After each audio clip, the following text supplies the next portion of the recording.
बोलो जयकारा बोल मेरे श्री गुरु महाराज की जय।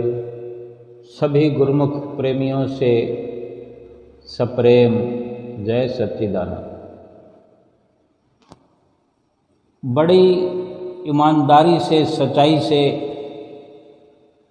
अपने परिवार के भरण पोषण के साथ ही दूसरों के प्रति दया रखने वाले लोग, इस प्रकार के स्वभाव वाले लोग प्रभु को सबसे ज़्यादा प्यारे होते हैं, सबसे ज़्यादा प्यारे हैं। यदि हम इस प्रकार से अपना व्यवहार बदल लें कि ईमानदारी वाला रास्ता छोड़ दें या फिर दूसरों के प्रति दया का भाव, भलाई का विचार छोड़ दें और फिर सोचें कि हम भगवान को प्रिय लगते रहेंगे, यानी इस प्रकार की कार्रवाई को हम छोड़ दें,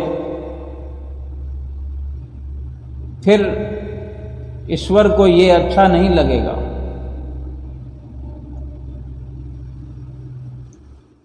ऐसे ही पूजा पाठ में भी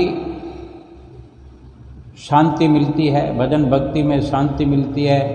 पूजा पाठ भजन कीर्तन ये सब जो है मन को शांति देते हैं। मंदिर में हम अपने आप को ईश्वर के आगे समर्पित कर देते हैं। संसार के जीव ईश्वर की संतान हैं। माता पिता तब ज़्यादा प्रसन्न होते हैं जब कोई उसकी संतान के प्रति अनुराग रखता है। यानी माता पिता की प्रसन्नता केवल इसमें नहीं है कि उसकी संतान उन्हीं का कहना माने, उनके बताए रास्ते पर चले, बल्कि वे चाहते हैं कि हमारी संतान दूसरों के प्रति दया भाव रखे, दूसरों के आगे भी, दूसरों के समक्ष भी अपना वही व्यवहार अच्छे स्वभाव वाला अपनाए रखे। और ये माता पिता जो दूसरों से संबंध रखते हैं, आपस में व्यवहार होता है, माता पिता किन्हीं और के साथ भी सद्भावना का व्यवहार रखते हैं, किसी पर प्रसन्नता जाहिर करते हैं। लेकिन अगर वही दूसरे बाहर के लोग जो माता पिता के इस प्रकार संपर्क में हैं, अच्छा व्यवहार आपस में है, अगर माता पिता की संतान को वे अधिक प्यार देने वाले हैं, ऐसा जानकर माता पिता का उन लोगों के प्रति अधिक लगाव हो जाता है कि हमारे बच्चों को उधर से अधिक प्यार मिल रहा है। हम देखते हैं कि हमारे छोटे बच्चे होते हैं, जब कोई अड़ोस पड़ोस के आसपास के लोग अगर उन बच्चों के प्रति विशेष प्रकार का स्नेह दिखाते हैं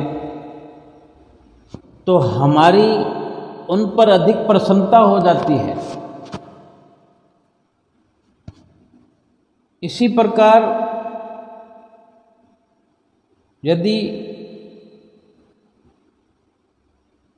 भगवान के बनाए, भगवान के ही पैदा किए हुए जीवों के प्रति अगर दया और सेवा का भाव रखकर परोपकार के भावों को लिए हुए आगे बढ़ते रहें तो वो भी किसी भजन कीर्तन से कहीं ज़्यादा है। और भगवान की प्रसन्नता भी इस कारण से बनी रहती है कि उन्हीं के बनाए जीवों पर हमारी वैसी ही श्रद्धा है जैसी हमारी श्रद्धा भगवान के प्रति है। क्योंकि हर किसी के भीतर वही भगवान विराजमान है। सो इस कारण से भगवान की प्रसन्नता बनी रहना स्वाभाविक है और इसी कारण ही भजन कीर्तन से कोई कम महत्व उस दया और उस सेवा का नहीं होता। भजन कीर्तन तो करें, लेकिन जीवों के प्रति हमारा जो स्वभाव है वो दया का ना हो, निर्दयी हो उनके प्रति हमारा व्यवहार क्रोध का हो,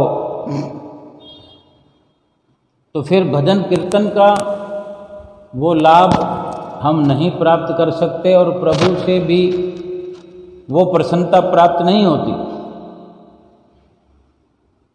हमारा सभी के प्रति परोपकार का भाव हमारे हृदय में दृढ़ होना चाहिए। कभी किसी ज़रूरतमंद को ऐसी ज़रूरत हो जो हम बड़ी आसानी से पूर्ण कर सकते हैं, किसी की परेशानी में कुछ ना कुछ मदद कर सकते हैं और हम करते रहें, उनके साथ प्रेम पूर्वक व्यवहार करना, उनकी यथा योग्य सहायता करना, ये भी ईश्वर की ही सच्ची भक्ति है। ये सच्ची इंसानियत है। एक सन्यासी थे, ईश्वर की भक्ति में लीन रहते थे। सन्यासी होने का तो धर्म ही यही है। सन्यास तो धारण ही इसीलिए किया जाता है, ईश्वर की भक्ति करने के लिए। तो सबसे मीठा बोलते थे वे, सभी का खूब सम्मान करते थे और जो कुछ भी दक्षिणा रूप में मिलता था उसमें बड़े संतुष्ट रहते थे और लोग भी उन्हें अत्यंत श्रद्धा और सम्मान भाव से देखते थे। वे सन्यासी प्रतिदिन स्नान करके भजन पूजन में व्यस्त रहते। लोगों को उन पर बहुत भरोसा था कि यदि हम अपनी समस्या पुजारी जी को, सन्यासी जी को बताते हैं या बताएंगे तो वो हमारी बात बिहारी जी तक पहुंचाकर उसका समाधान करा देंगे। एक तांगा चलाने वाले ने सवारियों से, जो टांगे में नित्य प्रति सवारियां एक जगह से दूसरी जगह पहुंचाने का कार्य करते थे, एक दिन उन्होंने अपनी सवारियों से, जो टांगे में बैठे थे लोग, सन्यासी के बारे में, सन्यासी की भक्ति के बारे में सुना।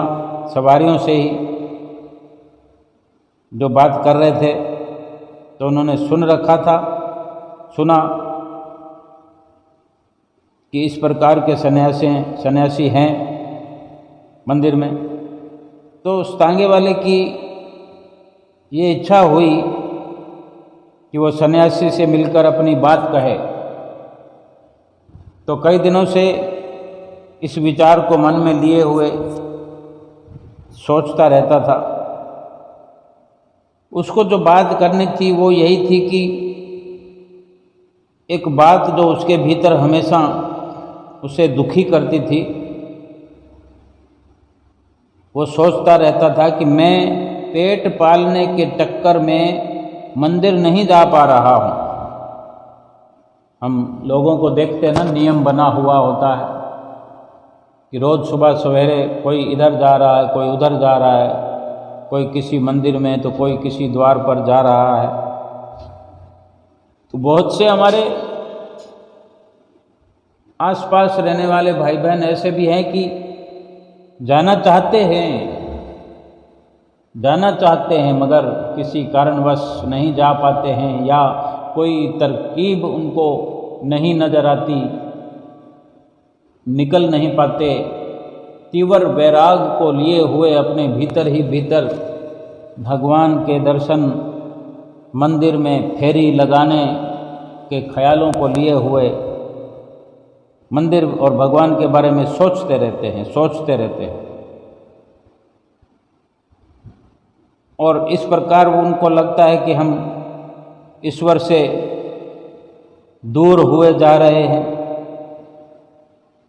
हमारे जैसा पापी कोई नहीं है, इस संसार में कोई हमारे जैसा पापी नहीं है। तो उस तांगे वाले का ये सोच कर उसका मन एक प्रकार की ग्लानि से भर जाता था। अपने आप को वो हर वक्त पापी समझता था। इन्हीं विचारों की उधेड़ बुन में फंसा उसका मन और शरीर इतना सुस्त हो जाता था, अपने आप को कमज़ोर महसूस करने लगता था कि कई बार काम भी ठीक से नहीं कर पाता। तांगे को चलाते चलाते, घोड़े को चलाते चलाते स्वयं इतना नर्वस हो जाता कि उसका घोड़ा भी बिदकने लगता, तांगा डगमगाने लगता, और सवारियां तांगे के भीतर बैठी हुई ताने मारने लग जाती, कोई झिड़कने लग जाता। यानी कहें तो कि इतना डिप्रेशन में आ जाता था। तो ऐसा करते करते तांगे वाले के मन का जो बोझ था वो बहुत बढ़ चुका था, या ऐसा भी कह सकते हैं कि ये भगवान की तरफ से कोई बख्शिश भी हो सकती है कि उसे इतना भर दिया कि ना चाहते हुए भी मंदिर जाने का उसने पुख्ता ख्याल कर लिया। प्रेरणा तो सबको मिलती है भगवान से, लेकिन अपने आप को पापी कौन समझे? अपने आप को पापी समझते हुए, अपने भीतर ऐसी चिंता लिए हुए कौन भगवान के बारे में सोचे? भगवान के लिए जो नर्वस हो जाते हैं, भगवान के लिए जो ऐसी तड़प लिए अपने आप को कमज़ोर महसूस करते हैं, तो सोचें हम, क्या भगवान की नज़र हम पर नहीं होती? उस कमज़ोर पर जो भगवान के बारे में ही रात दिन सोच रहा है, अपना कार्य ठीक से नहीं कर पाता, और ये भली भांति महसूस कर रहा है कि पेट पालने के चक्कर में मैं भगवान से नहीं जुड़ पा रहा हूँ। कितनी सुंदर सोच है ये। तो क्या भगवान की उस पर नज़र नहीं होगी? तो वो एक दिन मंदिर पहुंच गया और सन्यासी से अपनी बात कह दी। कहा कि मैं सुबह से शाम तक तांगा चलाकर सारा दिन तांगा चलाकर परिवार का पेट पालने में व्यस्त रहता हूँ। मुझे मंदिर आने का समय ही नहीं मिलता। पूजा अनुष्ठान तो बहुत दूर की बात है। तो सन्यासी ने तांगे वाले से पूछा और उसकी बातों से भगवान का दर्द झलकता हुआ देखा। उसकी आंखों में अपराध बोध और भगवान से डर जो उसकी बातों में झलक रहा था वो पढ़ लिया। फिर सन्यासी ने कहा, तो मंदिर अगर नहीं आ सकते तो इसमें दुखी होने की क्या बात है? तांगे वाला बोला, मुझे डर है कि इस कारण कि मैं जो मंदिर में नहीं आता, कभी भगवान के दर्शन नहीं करता, कभी कोई पूजा पाठ, तो बहुत दूर की बात है, उसमें तो अधिक समय लगता है। कोई अनुष्ठान करना हो, कुछ ऐसा करना हो तो कुछ धन भी खर्च कर होता है, लेकिन मैं तो कुछ भी नहीं करता हूँ, केवल मंदिर आने का भी मेरा नियम नहीं बनता। तो इससे हो सकता है मुझे नरकों की यातना में भगवान भेज दे, नरक में मुझे जाना पड़े। मैंने तो कभी कोई विधि विधान से पूजा पाठ किया ही नहीं और फिर जीवन में कभी कर पाऊँ ऐसा भी नहीं लगता। तो क्या मैं तांगा चलाना छोड़कर रोज मंदिर में पूजा करना शुरू कर दूं? बड़े इत्मीनान से वो अपनी जो ये चिंता भरी बात सन्यासी से कह रहा है और सन्यासी ने सब अच्छी प्रकार से सुना। तो सन्यासी ने पूछा तांगे वाले से, तुम गाड़ी में सुबह से शाम तक लोगों को एक गांव से दूसरे गांव पहुंचाते हो, क्या कभी ऐसा भी हुआ कि तुमने किसी वृद्ध, किसी अपाहिज या किन्हीं बच्चों को या जिनके पास पैसे ना हो उनसे बिना पैसे लिए तांगे में बिठाया हो और एक जगह से दूसरी जगह पहुंचाया हो, ऐसा हुआ है? तो तांगे वाला बोलता है कि बिल्कुल हुआ है। अक्सर ऐसा होता रहता है कि यदि कोई पैदल चलने में असमर्थ होता है और पैदल चले जा रहा होता है और मुझे दिख पड़ता है तो मैं स्वयं उसे अपनी गाड़ी में अपने तांगे में बिठा लेता हूँ और मैं पैसे नहीं मांगता उनसे। और सन्यासी सब बड़े ध्यान से सुन रहा है, खुश हो रहा है। तो सन्यासी ने तांगे वाले से कहा कि तुम अपना काम बिल्कुल मत छोड़ो, ये जरूरी नहीं कि बिल्कुल काम छोड़ दिया जाए और मंदिर में आना जाना शुरू किया जाए। तुम इस प्रकार जो वृद्धों को, अपाहिजों को, रोगियों को, बच्चों को और परेशान लोगों की जो सेवा करते हो, ये सेवा करते रहो। भगवान के लिए जो तुम्हारी तड़फ है ये बनी रहे और कभी कभार मंदिर में आने का प्रयास कर लिया करो और कभी ऐसा विचार अपने भीतर नहीं करना कि तुम्हें नरक में भगवान भेज देंगे, नरक भुगवाएंगे। जिनकी आप सेवा करते हो वो भगवान के ही जीव हैं, भगवान की स्वयं की हुई रचना के ही वे हिस्सा है और उन्हीं का दिल खुश करते हो, उन्हीं की मदद करते हो, उनकी सहायता करते हो। उन सब के भीतर भी तो भगवान बसते हैं और जो तुम्हारे मन में करुणा और सेवा की भावना है उनके लिए ये पूरा संसार ही मंदिर के समान हो जाता है। इस संसार के मंदिर में ही चलते हो और इसी संसार रूपी मंदिर से तुम्हें सेवा भी मिल जाती है। तुम अपनी दया दिखला पाते हो, किसी की मदद कर पाते हो, उनसे जो तुम्हें दुआएं प्राप्त होती है उसमें प्रभु का ही प्रसाद भरा होता है, प्रभु का ही आशीर्वाद होता है दुआओं में। मंदिर तो अगर वे लोग आते हैं कि जो पापों से भरे हैं और फिर इस प्रकार वो मंदिर आते रहें, पापों का प्रायश्चित करने के लिए ढेर सारे पाप करके और केवल माथा ठोकने से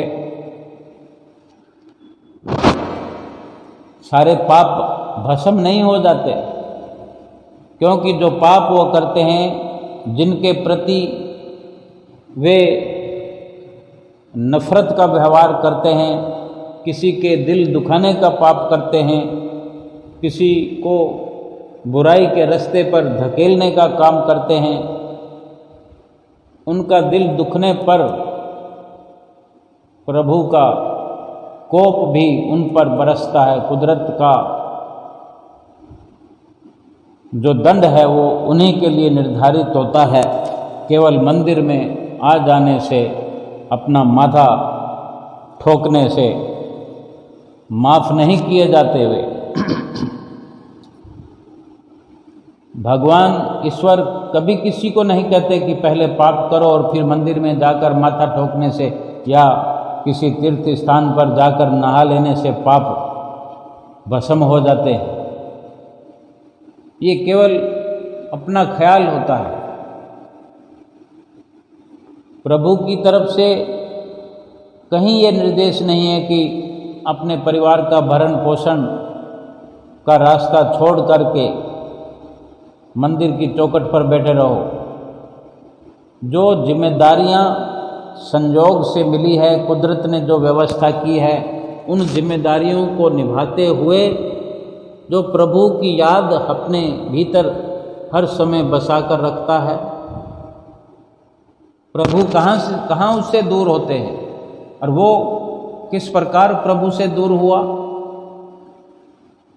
जो जिसकी याद करता है वो उसी के पास होता है। जो बुराई के विचार रखता है, किसी को दुखाने का कार्य करता है, किसी के साथ ठगी का कार्य करता है, तो वो ठगी और दुखों से स्वयं भरपूर रहता है। और जो परोपकार करता है, जो दया करता है, जिसके धर्मपरायण विचार है, धर्मपरायण जिसका स्वभाव है, उसके भीतर में परोपकारिता, भक्ति, दया, दीनता ये सब भरा होता है। और इन्हीं के कारण ही तो भगवान उसके हृदय के अंदर विराजमान होते हैं। उसका हृदय स्वयं एक मंदिर बन के रह जाता है, जहाँ कोई कपट नहीं, कोई पाप नहीं, और पापों का सदैव डर बना रहता है कि मुझसे कोई पाप न हो जाए। ऐसे पावन हृदय में प्रभु स्वयं बसते हैं। प्रभु का ठिकाना ही ऐसे हृदय होते हैं जो जिनका हृदय पाक साफ पवित्र होता है, और जो प्रभु के बनाए जीवों पर, प्रभु के पैदा किए हुए जीवों पर दया बरसाते हैं, उनका सम्मान करते हैं, उनका दिल खुश करने के लिए अपनी बहुत सी त्याग की वृत्ति बनाकर रखते हैं कि उनकी खुशी के लिए धन का त्याग कर देते हैं, उनकी खुशी के लिए अपने तन पर कष्ट सहन कर लेते हैं। अगर किसी को बिना पैसे लिए एक जगह से दूसरी जगह पहुंचाने का किसी का भाव रहता है, तो देखो उसमें सब कुछ आ जाता है। वास्तव में परोपकार के भाव हर किसी के भीतर होना जरूरी है। और जब इससे भी ऊपर संतों महापुरुषों की जब शरण मिलती है, वक़्त के महापुरुषों की शरण मिलती है, तो यही स्वभाव, इसी प्रकार की विचारधारा, परोपकारिता, भक्ति को प्राप्त करने के लिए, आगे बढ़ने के लिए सकारत होती है, बड़ा लाभ मिलता है, अधिक लाभ मिलता है और जल्दी भक्ति के मार्ग पर चलता हुआ, अग्रसर होता हुआ अपने मंजिल मकसूद तक पहुंच पाता है।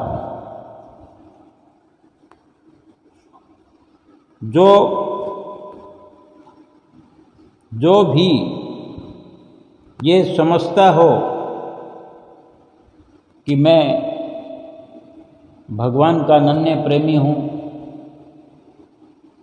हम देखते हैं, अपने आप को भी देखते हैं, हम थोड़ा और गहराई से देखें कि हमारे भीतर में परोपकारिता है, विनम्रता है। ये नहीं कि हमारे भीतर क्रोध है कि नहीं, हमारे भीतर बुराई है कि नहीं, ये सब तो हैं ही, लेकिन ये देखना है कि हम क्या किसी की मदद कर पाते हैं, क्या हमारे भीतर ये भाव होता है। अगर हम अपने आप को भगत समझते हैं और अनन्य भगत समझते हैं, सेवक समझते हैं, क्योंकि एक सेवक का निजी तौर पर ये भी कर्तव्य होता है कि उसके संपर्क में, किसी सेवक के संपर्क में, भगत की किसी प्रेमी के संपर्क में जो आता है तो उसके प्रति क्या भाव सेवक का होना चाहिए। महापुरुषों के वचनों के अनुसार यही होना चाहिए कि वो अपने जैसा जीवन उसका भी बनाने का प्रयास करे। उसके लिए भलाई का सबसे बड़ा कार्य ये होता है जो किया जाना चाहिए कि उसको उस भक्ति वाले रास्ते पर चलाए और उस रास्ते पर चलाने के लिए यथा योग्य कुर्बानी करे, त्याग करे, तन भी लगाए, मन भी लगाए और धन भी लगाए। अपनी तरफ से कोशिश करे, अपनी तरफ से प्रयास करे। तन लगाने पर समय भी लगता है, जहाँ तन खड़ा होगा तो वहाँ समय तो खर्च होता रहेगा। किसके लिए किसी के लिए कुर्बानी की जाएगी, धन न भी लगाया जाए तो तन से तो धन कमाया ही जाता है। बिल्कुल ही वो समय हमारे लिए कोई प्रकार से नुकसानदायक ना हो, फिर ठीक है, तन तो लगेगा ही, लेकिन फिर भी जिसने तन को किसी की भलाई में लगाया तो वहाँ मन भी लगेगा, तभी भलाई हो सकेगी। उस वक़्त में वो चाहे तो अपना आराम का कार्य करता होता था, अपने शरीर को आराम करवाता, लेकिन उस आराम को छोड़कर किसी की भलाई के लिए लगा दिया। 1 घंटा, आधा घंटा या इससे भी ज़्यादा ज़रूरत पड़ने पर। तो ये हर सेवक के भीतर में होना चाहिए और हमें देखना है कि हमारे भीतर है कि नहीं इस प्रकार की विचारधारा। केवल भक्त कहलाने से या सेवक कहलाने से हम स्वयं सोचते रहें कि हम अनन्य सेवक हैं, बड़े प्रेमी हैं, हम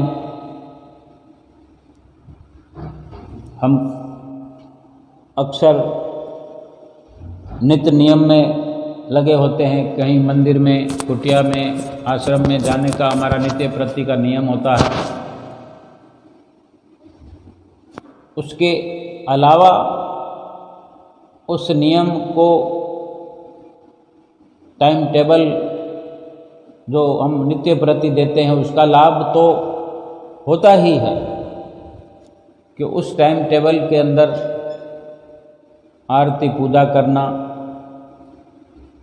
सत्संग सुनना या सुनाना, किसी सेवा को निश्चित रूप से सदैव परिपक्वता से करना, समय के दायरे में, एक नियम के दायरे में बंधे होने वालों का ये विशेषकर नियम बना होता है।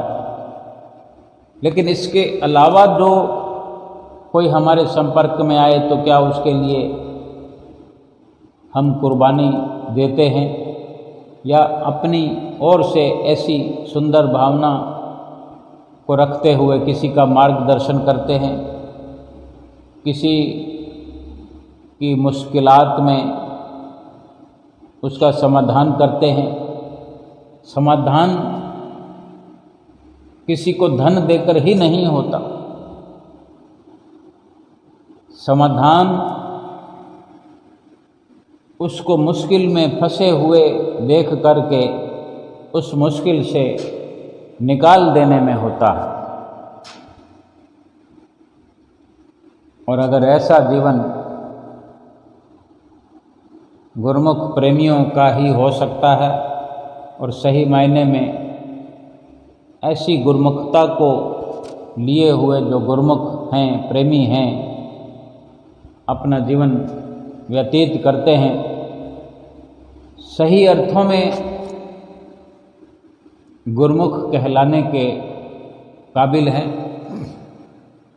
सतगुरु के सेवक कहलाने के काबिल हैं, पूरा अधिकार है सेवक कहलाने का, सेवक होने का, और इस प्रकार अपने सतगुरु से प्रसन्नता प्राप्त करने का।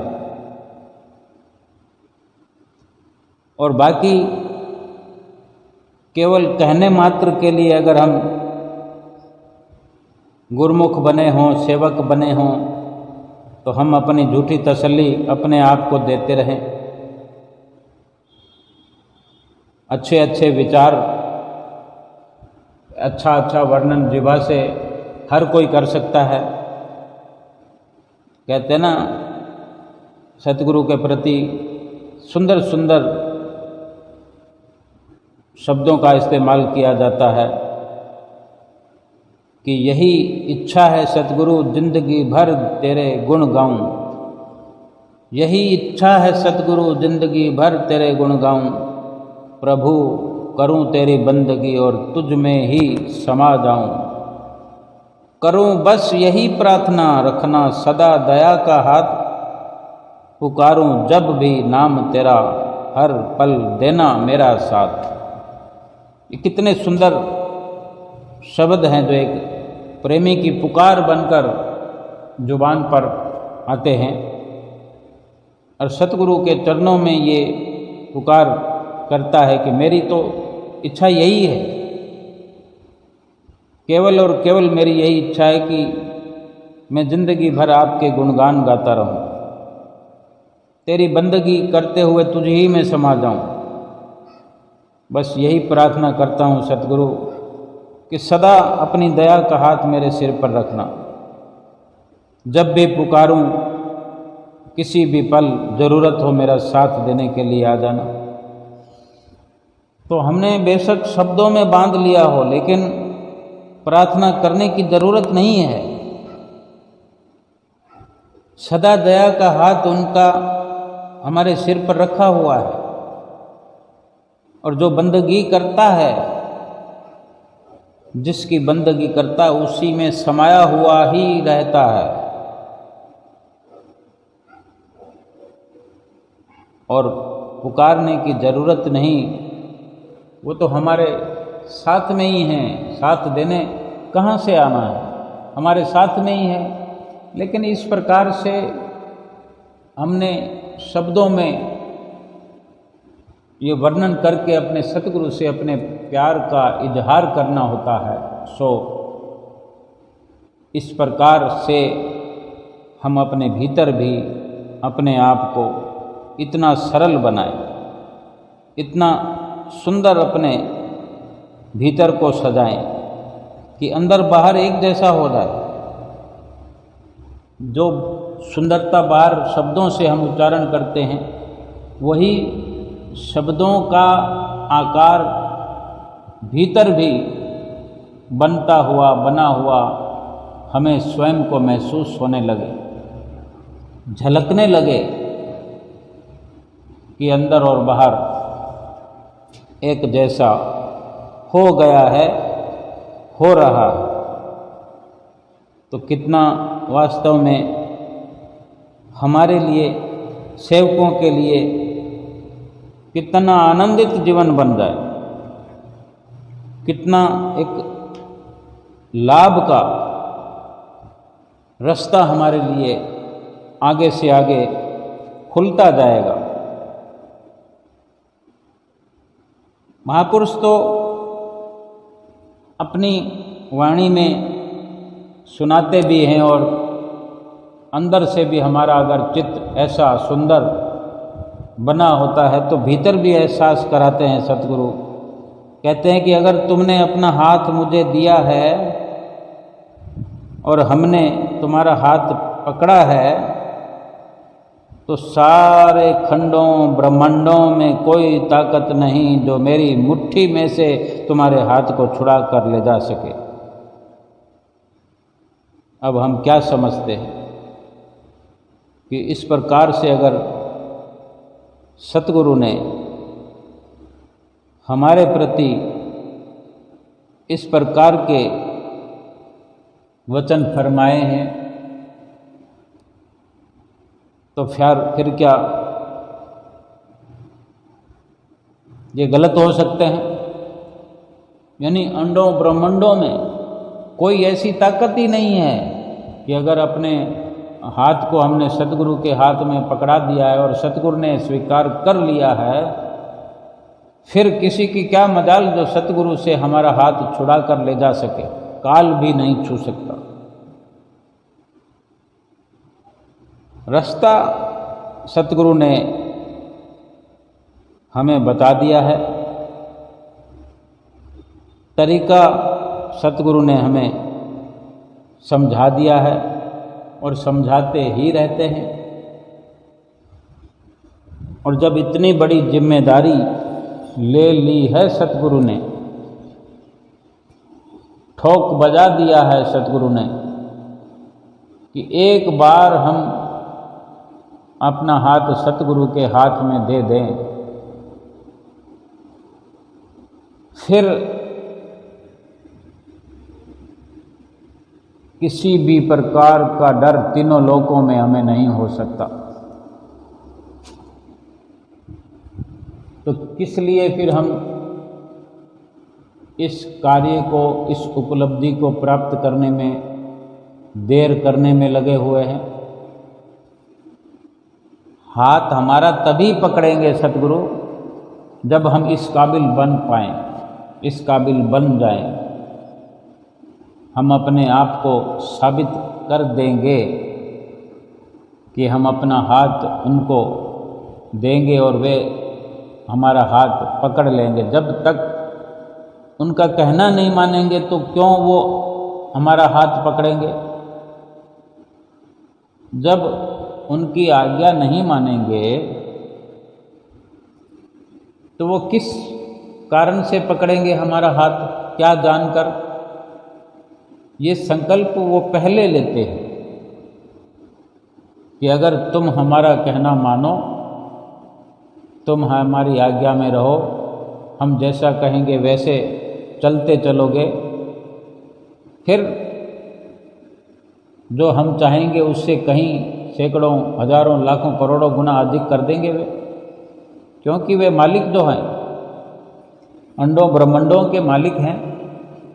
तभी तो उनके इस प्रकार के वचन हैं कि फिर एक बार हमने तुम्हारा हाथ थाम लिया तो अंडों ब्रह्मांडों में, तीनों लोकों में कोई ऐसी ताकत नहीं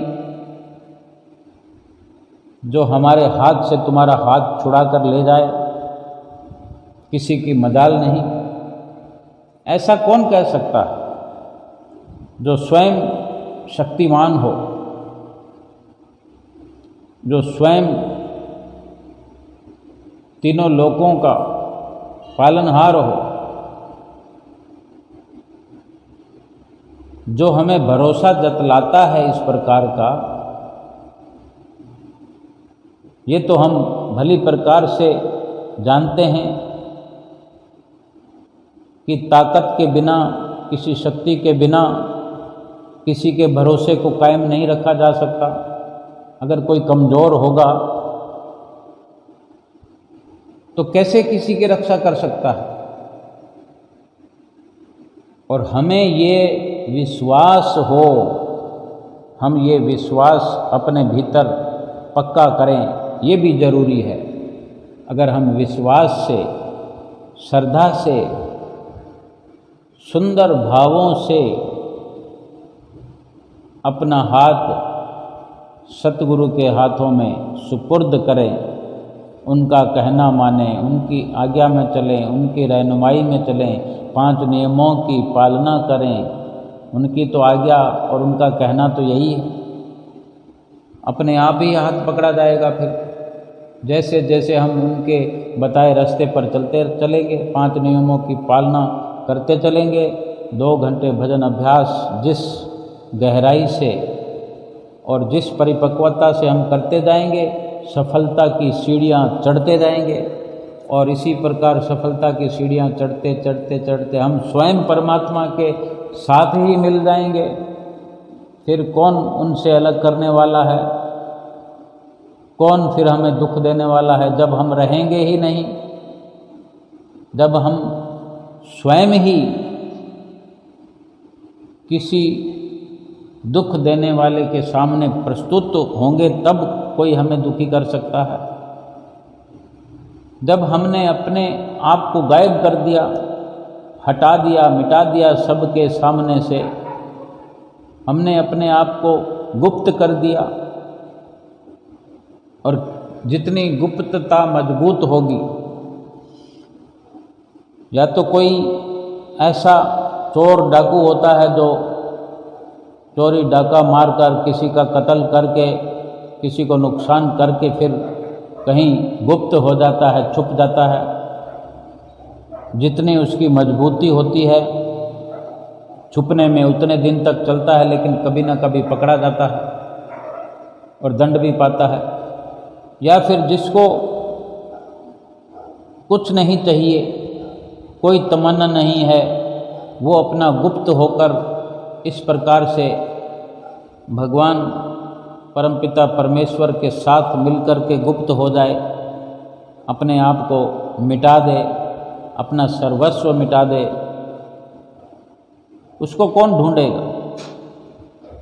इसी प्रकार सतगुरु के बनकर भजन भक्ति को करते हुए, भक्ति की चाहना लिए हुए, भक्ति के नियमों को अपनाते हुए सतगुरु से अपनी इस प्रकार की जो उन्होंने जिम्मेदारी ली है, अपने वादे पर हमको भी सच्चाई से चलना है, नियमों की पालना करना है, भजन सुमरन करना है, और सतगुरु से हमेशा के लिए एक हो जाना है। बोलो जयकारा बोल मेरे श्री गुरु महाराज की जय। क्या हो गया?